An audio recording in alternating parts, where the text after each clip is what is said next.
Hi there. My name is Jennifer French, and I'm coming to you from the Yoga Sanctuary in downtown Punta Gorda, Florida. And today I'd like to look at some variations of a pose that we call Sukhasana, the simple cross-legged seat. Now, if you don't find this pose that I'm in right now so simple or easy or comfortable, do check out our video that explains a little bit more about how to take the pose with a little bit more ease. Otherwise, today I'd like to look at some variations of the pose or ways we can move from this pose. We often use Sukhasana as a meditative seat where we sit for quite a long time, maybe 5, 10, 15, 20, 30, 35 minutes, however long you sit. But we can also practice different postures from this place. So I want to just explore a couple of those different postures with you, starting just as I am with my shins crossed in the Sukhasana. My forward shin is important because we're going to eventually change the cross. So notice which shin is in front for you. And in a moment, we're going to side bend, twist, and even fold from that place. So let's start just as we are. Get into your Sukhasana as best as you can. And then bring your hands alongside your body. So to begin, we'll do a couple of side bends. So let's inhale and lift the arms up. And on the exhale, we'll side bend to one side. And then we'll come back up to center and side bend to the opposite side. So these are really nice side bending actions to take in your Sukhasana. You can do that as many times as you like, moving with your breath. I think about inhaling to lift and exhaling into the side bend. So the next time that you're side bending to the side you took first, let's hold it and take just a couple of breaths together. We'll pause there. We'll feel some length through the side of the waist. And then with an inhale, we'll come back up to center. And on the exhale, we'll go to the opposite side. So we'll pause there for a moment. And then on the inhale, we'll come back up to center. And now noticing what shin is in front, with your next exhalation, can you twist towards that forward shin? So my left shin is in front, and I'm twisting towards the left foot, meaning that I'm actually twisting to my right. So as I take that twist, I'm going to hold for a bit.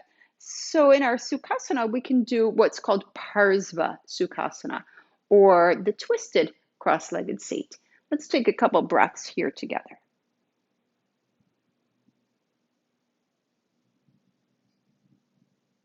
Then we inhale to unwind. And before I twist to the other side, I'm going to change the cross of my shins. Now, is it necessary to do that? Is it important to change the cross of the shins before you twist to the other side? I don't think that it is. You could certainly twist without changing that cross, but I invite you to explore. What is it like when you do change the cross of your shins? Does it feel different in your hips? I know for me, it certainly does. It feels quite a bit different between one side and the other. And that might be the same for you. So just notice and feel once you've changed that cross. And then once you've made your change, let's inhale and lift the arms up. And exhale, we're going to turn to this opposite side. So now my right shin is in front, my right foot is in front, and I'm twisting towards that foot. And I'll pause here and notice what things feel like on this side.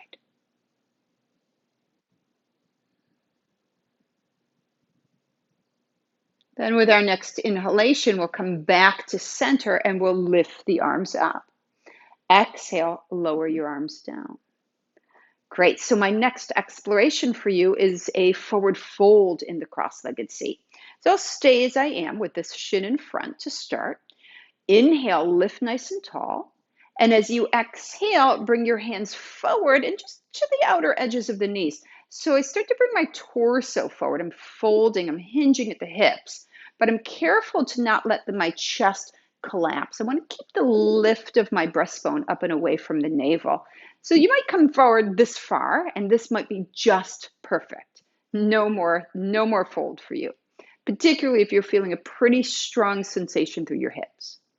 Some of you might want to go a little further, so maybe you'll bring your hands in front of your shins. Now you'll notice I have a block off to the side there, so you can take your block and even bring it underneath your hands and work here. Sometimes you might find as you hold that you start to deepen your fold, right? So don't overdo. Where you pause to feel the sensation in your hips is relative to what's happening in your own body. So you might be much more upright than I am right now. We can hold to this for a while.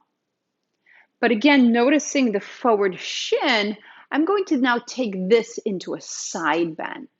So I'm going to move towards the foot that's in front. Right now, my right foot is in front. So I'm going over to that left side. I'm moving towards the foot. I'll leave my block where it is, and I'll simply walk my hands over to the side. Now, here I get real heavy in that opposite thigh. So this thigh that I'm pushing down, I want to get real heavy in that. And I could give a little bit more stretch through that arm so that I feel this nice length along the side of my waist, down in that lumbar area. I could add a little turn of the belly towards the inner thigh.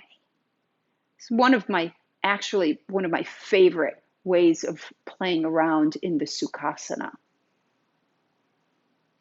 Now with an inhale, I'll come back to center.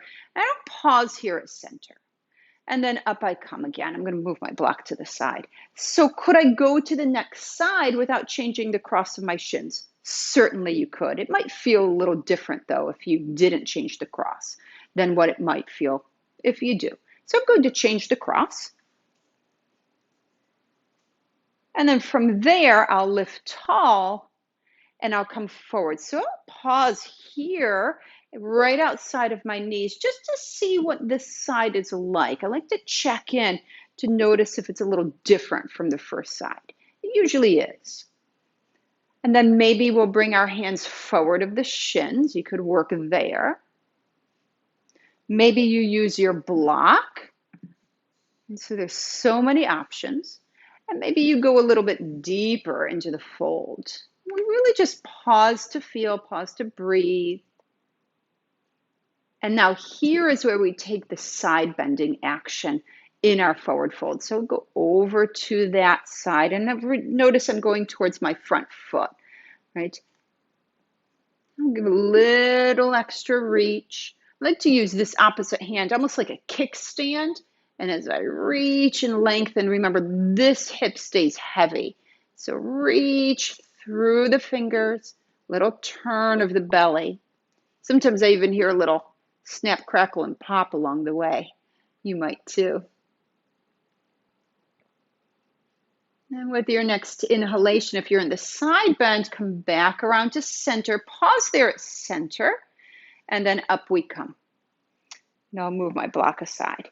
So is that the only way of exploring Sukhasana? Absolutely not. There's lots of different ways. There's lots of different things that you can do. You could do a whole upper body sequence where you're just focusing on your arms in the pose. But it's really using this posture here to access sensation through the hips. A couple other ways of exploring is to take your twist even deeper and then bring the forward fold. Notice again, I'm going towards that front foot side. So we can even really access some strong sensation through the spine. I don't necessarily think that that's a simple thing to do, right? So maybe play with these first 3 explorations and see what they bring into your posture. And then if you've got some great ways of exploring variations of Sukhasana, I would love to hear about them. So drop me a comment below or any questions you might have about what I'm doing right now. I'd love to give you some feedback. And if you enjoyed this video and you'd like to stay updated and in touch with all that we're doing at the Yoga Sanctuary, please do subscribe to our channel and give us a like and a thumbs up. Thanks so much.